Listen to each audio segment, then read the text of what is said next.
Really like the quote right at the start of the unit. Persistence is not a long race, but many short ones. Now, why this is particularly relevant to us as traders is that what I've found is that traders, for one, they want to be persistent. They've got determination. They've got time on their hands. They're willing to do whatever it takes. But they don't realize that to be persistent, it takes time. Okay, you can't just be persistent for a week and then expect to suddenly have the skill of persistence. Okay, so persistence is one of those things, like any skill set, you develop through consistent practice, through consistent application. Now, we spoke about one of the art forms of persistence, one of the spin-offs of persistence, and that is recovery. Now, if you look at one of the greatest golfers of all time, Tiger Woods, it is well known that Tiger Woods was not the best tee to green, not the best off the tee box. Okay, Tiger Woods was simply the best at recovering. He could do what very few could do. Okay, which is recover and still have the same amount of shots. So that's what it's about, guys. It's about developing the skill set of being able to recover through a lot of practice. Now, where this strategy comes from, exhaustion high and low, is very simple. Okay, I used to be, like I said to you in prior slides, I've always been very bad at going counter trend. Why? Because I, like many traders, felt a market's gone too far too fast. Market's overbought, oversold, and I'd sit there selling it and losing my shirt. Okay, but what I learned to do over time was I became slightly better at fading, but I still lost money. But then I'd have that one trade, that one opportunity where I was able to get back my losses and finish relatively close to zero. So I didn't lose anything, but more importantly, I wasn't going to lose the lesson. And that's where the strategy comes from. Okay, the art of an exhaustion high or low actually comes from persistence. It comes from recovery. It comes from recognizing some really objective facts that the market shows you in order to begin the process of fading. Okay, now the first thing to start off with is, as I said back in the unit 3, when we do have an exhaustion high or low, the markets like to take a break. And that's the key principle for this strategy, even if you don't agree with this. Okay, I know a lot of you may be sitting there going, well, I'm not a fader. I don't like to fade markets. That's fine. Okay, but like I've said to you, in every one of these strategies, I'm not trying to just teach you a strategy. I'm trying to teach you a principle. Okay, and what I mean by that, in this simple example, if you are long, and the market suddenly has an exhaustion high or low, and it shows you one of the 3 variations, which I'm going to show you, make sure you're locking in profits. Okay? Because if you don't, guess what? The market's going to take a break, and you're just going to give back profits. Alright, so use these strategies not just for opportunity, for execution, but use them to adopt in some of your other strategies. Okay. Now, the first thing to note is what can allow the market to take a break. That's what it's all about. So let's draw in a circle, a break. Okay, so if we were to draw this, the market comes up. Now the first principle we're going to pay attention to is the principle of initiative. Okay, trend and initiative. So the first thing we need to observe is that the market always needs to trend into an extreme, whether that's high or low, in order for us to get to the point of an exhaustion high and low. Okay, bear in mind, if I'm going to maybe create a simplified version of what this means, it is when a market is overbought or oversold. However, back in the day, traditionally what we would do is we would have some Bollinger Bands, and we'd simply sell on the Bollinger Band, and it would keep going against us. Eventually we'd pay up, and the market would turn back over. Okay, so Bollinger Bands were once a very good tool to observe overbought and oversold conditions. They are not a good tool for execution of overbought and oversold, and that's the crux of not just this strategy session, but the entire course. Okay, I'm not here to teach you I'm not here to teach you subjective ideas and why I think it should go up or down or what it means. I'm here to show you the fact-based information from a chart, from a market, from the principles, so that ultimately when you go back and you start trading, you're identifying objective information to execute your strategies on. Okay, that being said, one of the first things that we are going to utilize is Bollinger Bands can be very good for this strategy. Why? Well, it's simple. Okay, sometimes we might be trading other markets. Okay, and we can't always see the pre-context, i.e. this is what we call the pre-context. Okay, so we can't always see this pre-context that leads to overbought and oversold conditions. So because of that, Bollinger Bands can be very useful to show us when potentially markets have reached overbought and oversold. Now what I'm going to show you in the next couple of slides, or this slide, is I'm going to show you when the information comes so that we can ultimately execute on this pre-context of overbought and oversold. Now, note in terms of market context, this could be in a balanced market, it could be in a balanced market, it could be in any kind of context. Okay, a market moving in a trend-like direction, up or down. Okay, it's very obvious, right? You're going to see a high amount of volume, a high amount of volatility. Okay, a high amount of delta in the direction. Okay, and you're going to see the cumulative delta also move in the direction. Okay, so relatively speaking, everything is going to be flashing dark colors. Okay, now we're going to have a pickup in volatility. There's going to be a lack of some sort of liquidity, so you'll see as the market either sells off or rallies, liquidity will be at a premium. Okay, and it's ultimately that concept. It's the fact that as we're trending up, no one is willing to provide an offer that makes liquidity a premium, means that we will overshoot. Okay, that's so important to understand, and it's also why Bollinger Bands miss the entire principle of what creates overbought and oversold.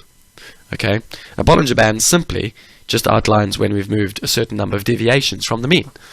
It fails to include the fact that liquidity premium means that if someone is stuck short, he's got to keep buying until he's filled.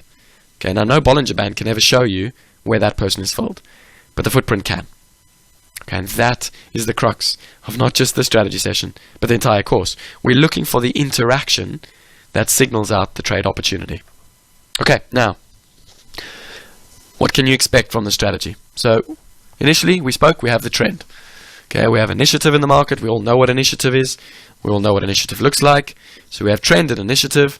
Note, we'll have quite a few imbalances on the way up. Okay, and eventually something's going to happen at an extreme point. Now obviously this could be the low or the high. I'm going to talk about the high. Now, one of three things can happen at this high that signals out the exhaustion. The first one is ultimately the stops. Okay, so we know that stops will look like zeros at the extreme. So if ever you see something like this at the highest four prices of the day, 2, 3, 4, 5. If ever you see something like this, 0 times 30, 0 times 60, 0 times 120, 0, 0. Okay, so if ever you see zeros at an extreme, that tells you that we've run into an exhaustion, high or low. Why? Zeros signify to us that ultimately we have got a very aggressive, in this case, obviously buyer. Okay, so this will be at a buyer extreme, and ultimately the market's been going up and someone short has just decided to give up and have hit the market for all of these contracts. Okay, so 270, 390, 450. So someone has decided, I'm going to buy 480 contracts at market, and he takes the highest 5 prices. Okay, so that's the first extreme that can be formed if you see zeros at an extreme. Now the second kind that you can see, okay, is if we see an imbalance at the extreme. Okay, so again, we've always got the pre-context. Remember, the pre-context is trend plus initiative. Okay, we know trend has shallow pullbacks and continuation. We know there's also imbalances. We know there's a liquidity premium. So again, we assume that the pre-context is there. If we see the pre-context, whether on the footprints, as I'll show you in a minute, or we see it on the Bollinger Bands, we ultimately want to be switched on for one of the 3 variations.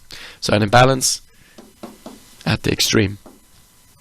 Now imbalance will look similar to stops, except it won't have zeros. You might have something like 10 times 50, 20 times 150, 30 times 200, and 100 times 200.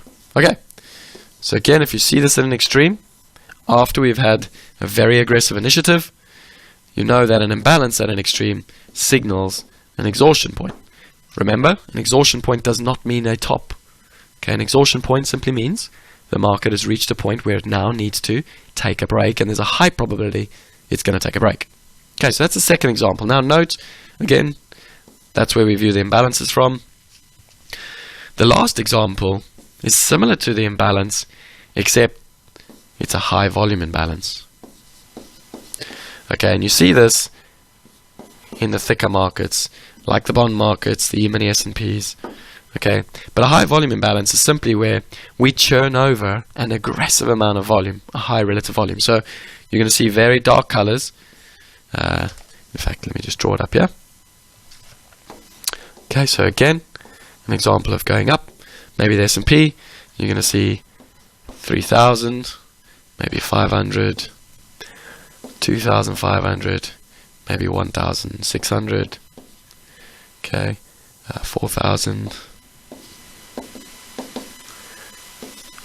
Okay, and maybe 800. Okay, so again, we can see the imbalance, a real aggressive amount of buying.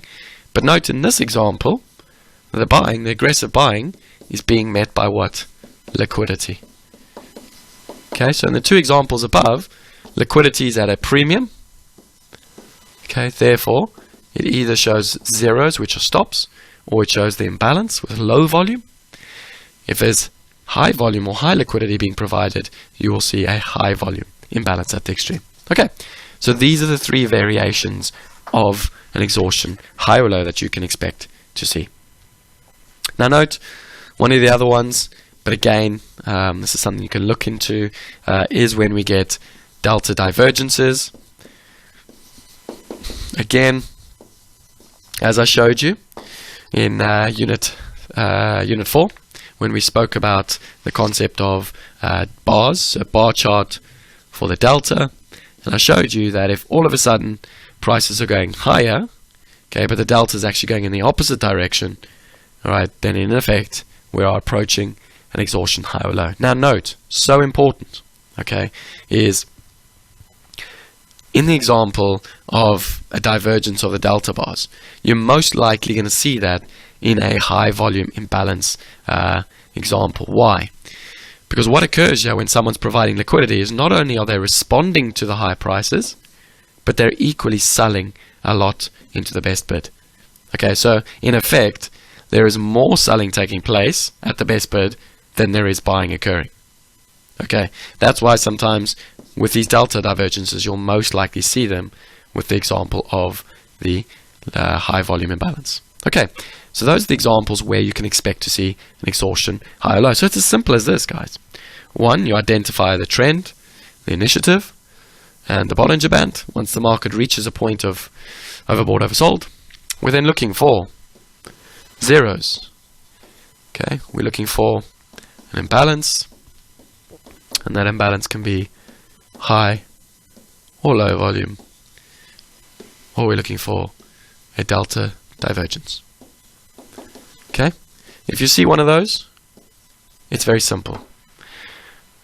Step one, what I am going to say to you is fading can be dangerous. Okay, it can be quite difficult as well. So what I'm going to suggest, as you'll see in the examples, if you are going to fade, let the market ping at the high, let it go off it, and when it comes back, sell it there. Okay, don't sell it on the way down, otherwise you're increasing your risk. All right, so that's your first option, to fade on a retest higher. Your second option is to buy the first pullback. Okay, and this is probably the highest probability opportunity. So once it pulls back and we see the absorption, we simply get long, looking for that little bounce. And our third, those are the only opportunities, okay? So it's first and foremost the fade, but the highest probability is to buy that first pullback opportunity. Now, let's just establish why the markets take a break. I know we went over this in Unit 3, but just to understand why the markets take that break. Okay, it's simple.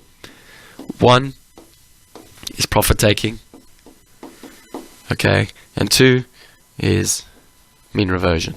In other words, when a market does overextend, there are algorithms that are created to fade a market when we have reached a point that is a bit too extreme.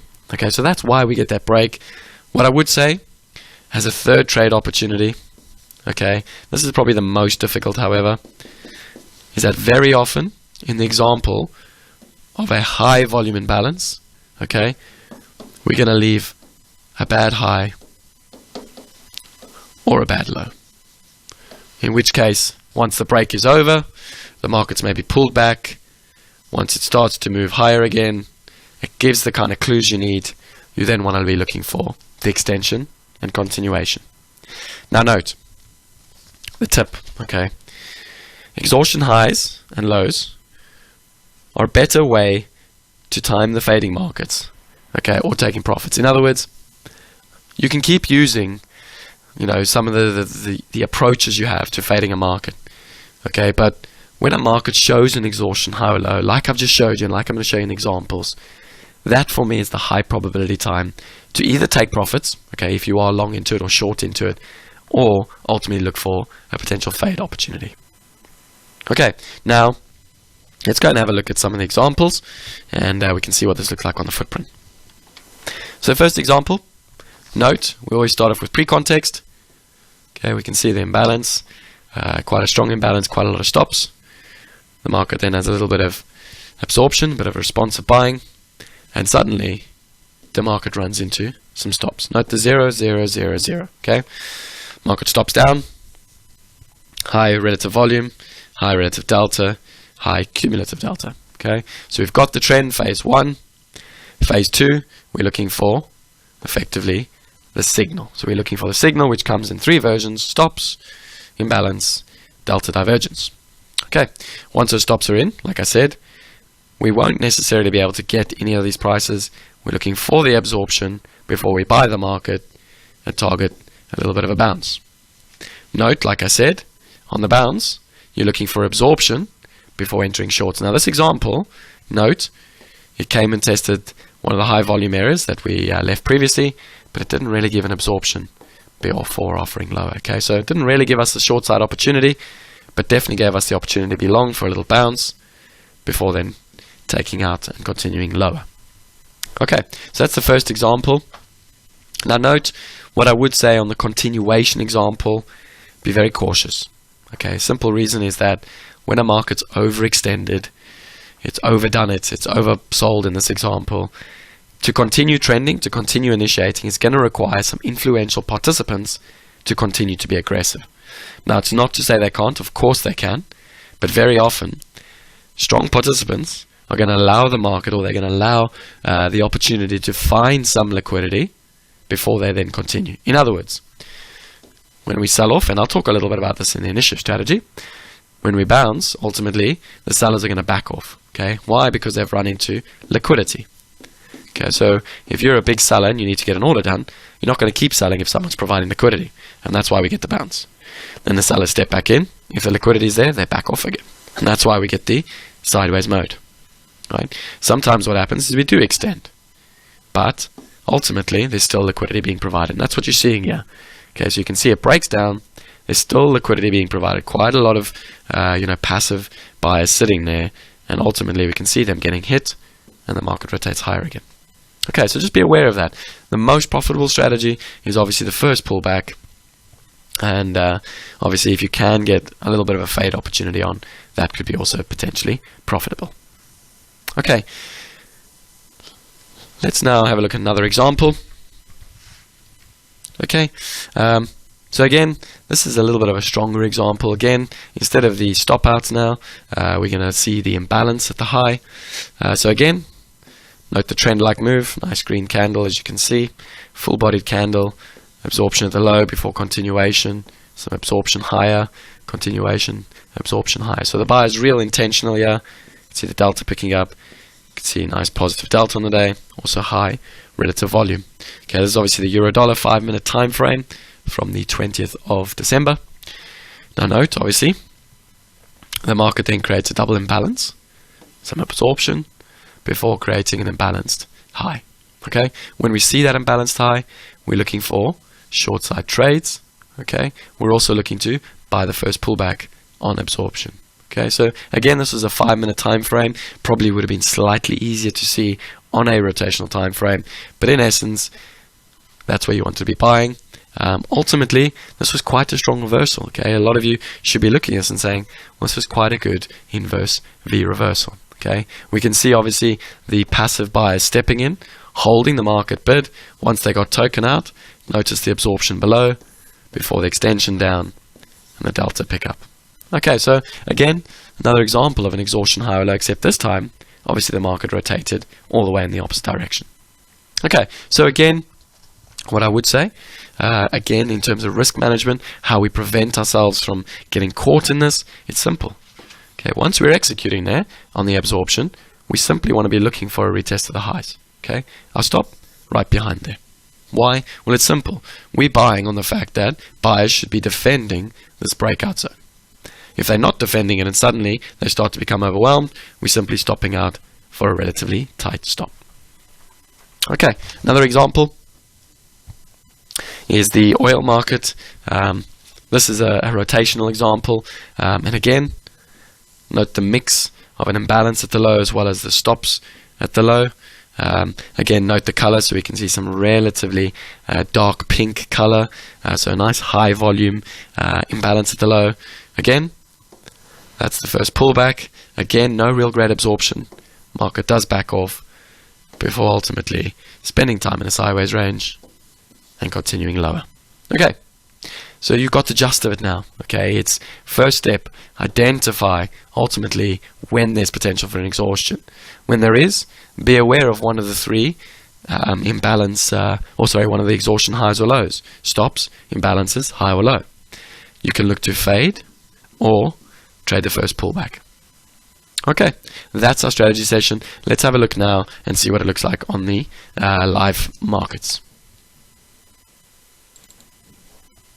So the first example we're going to use is the E-mini S&P, the 15th of December. It is an imbalance chart note. It's also a time frame based imbalance chart. So context, okay, note, we've driven from 2661 all the way to 2669. Nice positive delta on the day, 13,500 contracts. You can see on the ladder, nice high volume area here. So real aggressive intent coming from the markets. Now, note, as we break up, okay, you can see a nice imbalance here. Look at this imbalance. You've got 1, 2, 3, 4, 5, 6, 7, almost 8 prices of imbalance. Okay, so nice, strong imbalance. Market begins the process of trending and auctioning higher. Now remember, as we go through this and watch this, as part of the imbalance strategy session, we always want to look to buy in front of that imbalance, so somewhere around that 26.70 and a quarter we'd be buying. But ultimately, we're looking for potentially if this market exhausts itself. So again, notice the little zero there, a little bit of an imbalance. Now what you're going to see in this example is you're going to see the market form another imbalance a little bit higher up. So every time we're going up, we're finding a little bit of liquidity, and then we're seeing another imbalance.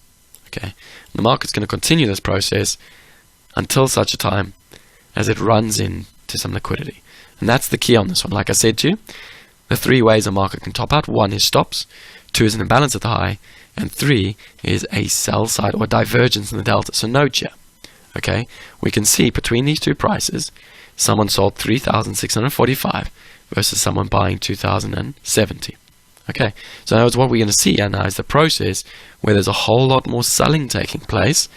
Okay, which means that there's obviously buyers passively buying, but there's a much bigger seller providing both liquidity and requiring liquidity. Okay, and that is the third example of when a market has potentially exhausted itself.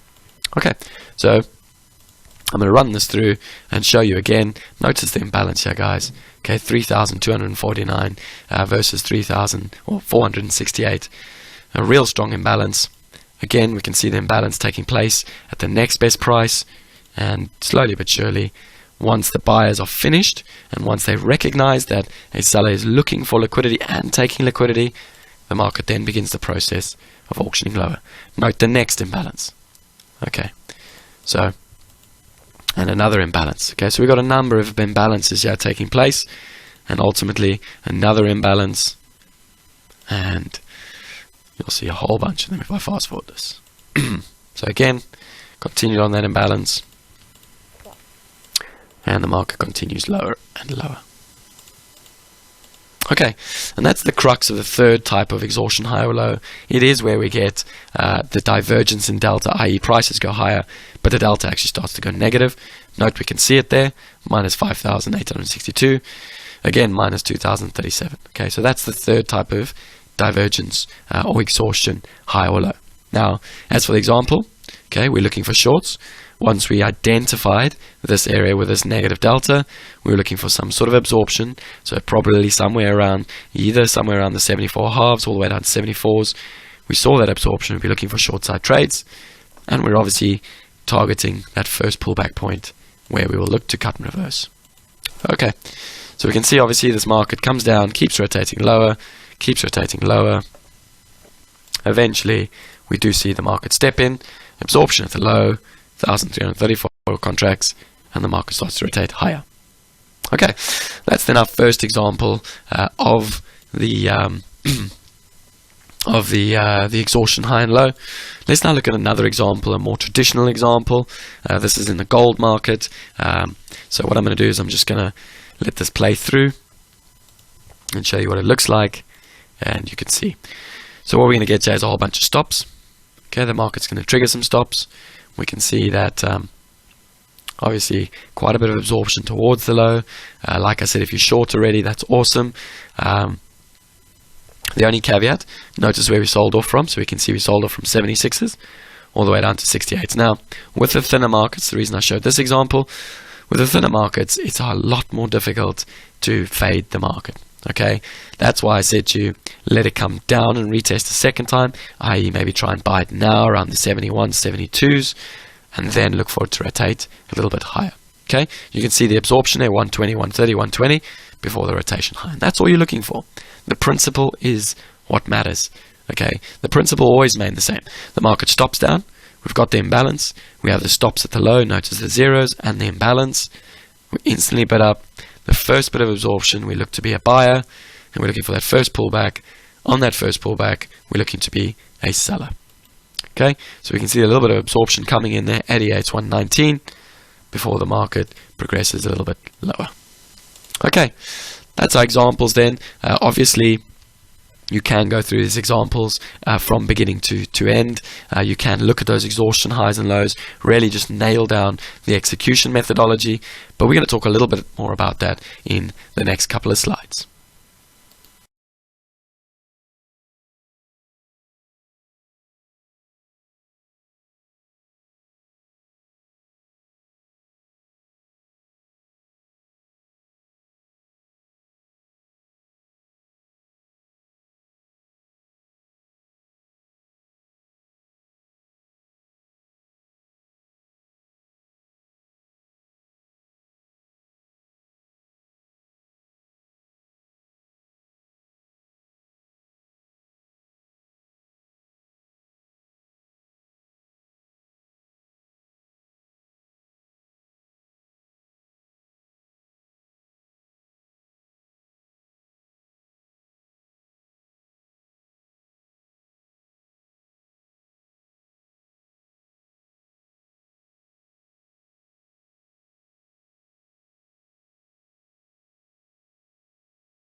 So another opportunity now to complete a template.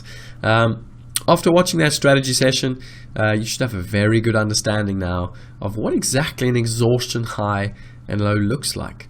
More importantly, recognize the fact that it's not necessarily a turning point in the market, and we will get into turning points in the market in one of our later strategies, but for now, at least you know whether you're someone that goes with the flow, you've got a potential for a profit take strategy, but if you're someone that likes to fade it and take advantage of small breathers in the market, this also has provided you with a great potential trade strategy. Now, if we go through obviously the observation or the strategy observation, first and foremost, we want to see this in trending only conditions for good reason.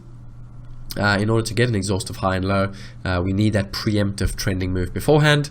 Note this will most often occur in imbalanced markets. Okay, it's very rare that markets trend in a balanced state. They do tend to start trending from a balanced state, but most often they're trending because they're in an imbalanced mode. Now, in terms of trade location, obviously we do tend to find these on breakout days as well as trending days, and sometimes even these strategies can start from the middle of the range, but in general you're going to find that these exhaustive highs and lows, the market will be sitting on pretty much the extreme for the most of the session. Now, in terms of obviously time frame participants, do note we need large influential participants to get that trend like move.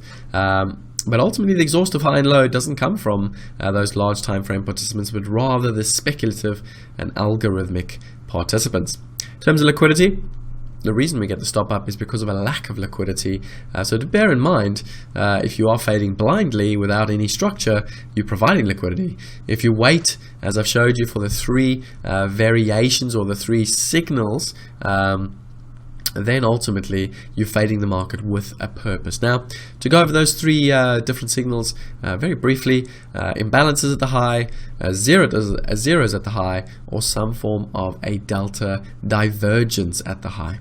Okay, obviously then in terms of volatility, it will be the highest just before we make an exhaustive high and low. So markets tend to take a breather once volatility has reached a peak point. Okay, let's now move then on to the strategy identification.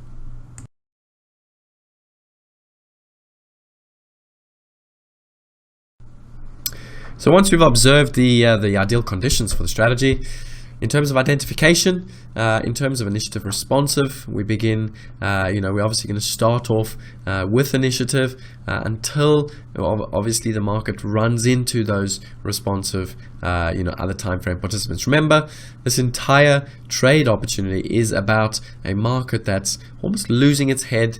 It's pricing itself at very extreme prices, but at the end of the day, a market will keep moving until such a point that all the desired liquidity is filled. Okay, and that's a key premise of this trade strategy, is to understand the rule that if you're just blindly fading a market, you really are doing yourself an injustice, because you cannot manage risk. Okay, if you're selling a market with a very, very unique approach, i.e. with a strategy, obviously you reduce that risk because you know where your stop is placed.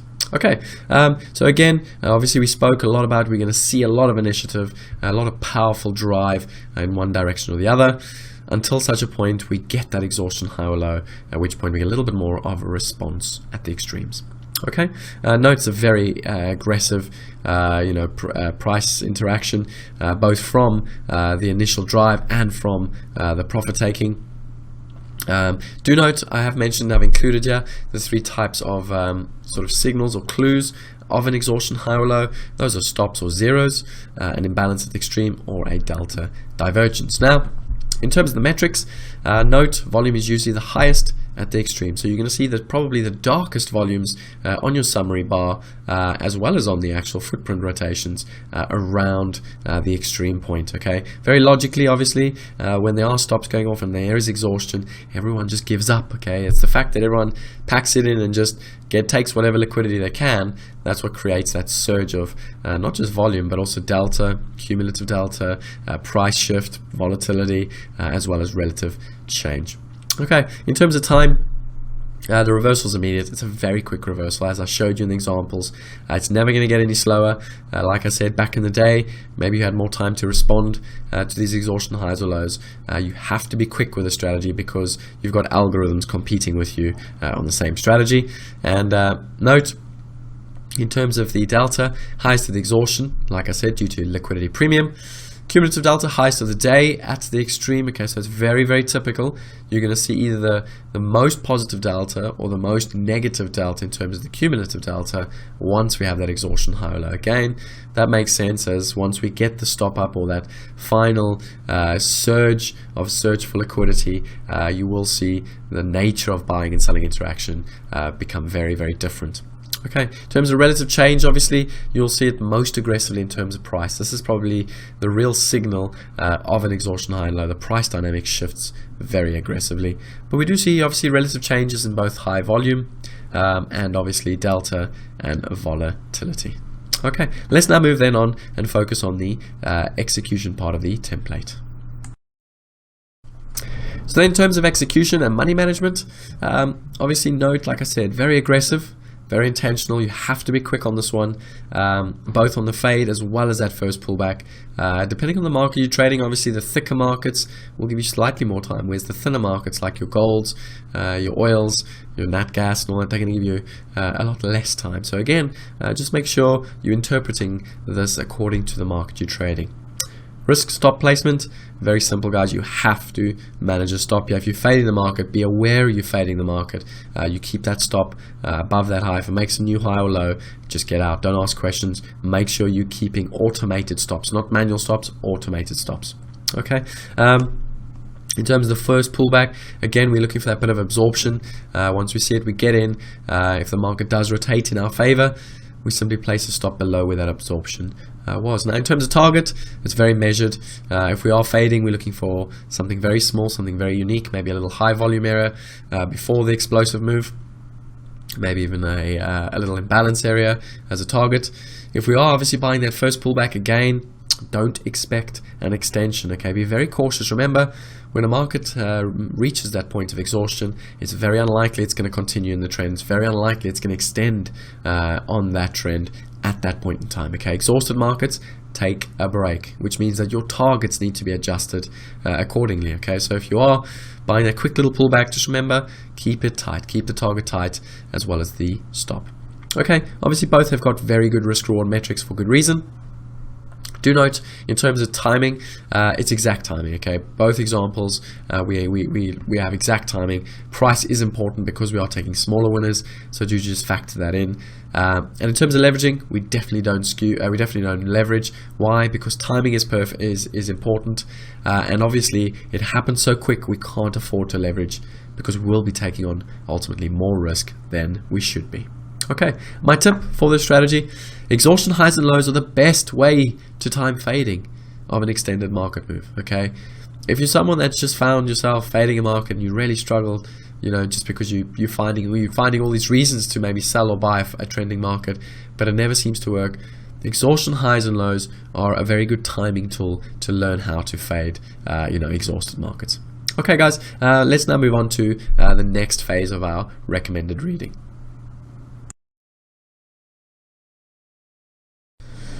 So the good news is you don't have to be a golfer to appreciate this book. Golf is not a game of perfect. Dr. Bob Rotella, he's ultimately a sports psychologist, been around a long, long time.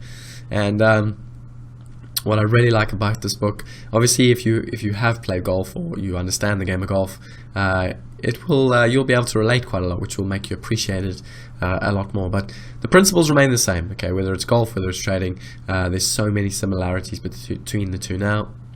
Obviously, in terms of actions, you might want to start playing golf. But ultimately, this is a book all about mental understanding and preparation.